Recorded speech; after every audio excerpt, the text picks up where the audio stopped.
Menabung emas di akaun emas GAP kini lebih mudah. Sebelum tu save dulu video ini untuk rujukan dan share kepada rakan-rakan yang lain sebanyak mungkin. Saranan Tuan Mentor, Tuan Muhammad Zulkifli Syafiee, mentor saya. Yang pertama, set auto menabung 5 tahun. Alang-alang buat akaun emas GAP auto debit. Set terus menabung selama 5 tahun terus. Yuran pemprosesan tetap sama, RM1 sekali proses. Sama ada set menabung selama 1 tahun ataupun 5 tahun. Kalau nak stop potongan, boleh terminate saja bila-bila masa. Charge-nya juga cuma RM1 satu kali proses.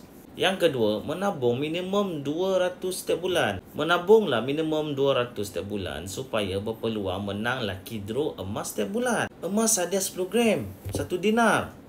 Bukan murah. Mudah-mudahan sambil kita menabung emas ni, kita berpeluang menang gold bar ataupun dinar free setiap bulan. Jadi mudah-mudahan kaedah gap auto debit ni dapat bantu setiap kita auto menabung dan auto kaya setiap bulan, sebab kita tambah simpanan setiap bulan. Jom saya bantu tuan-puan untuk mulakan simpanan emas hari ini. Tengok video 5 langkah untuk mulakan simpanan emas ataupun isi beg biru dekat bawah. Saya akan bantu anda sebaiknya. Jemput follow dan komen jika ada pertanyaan.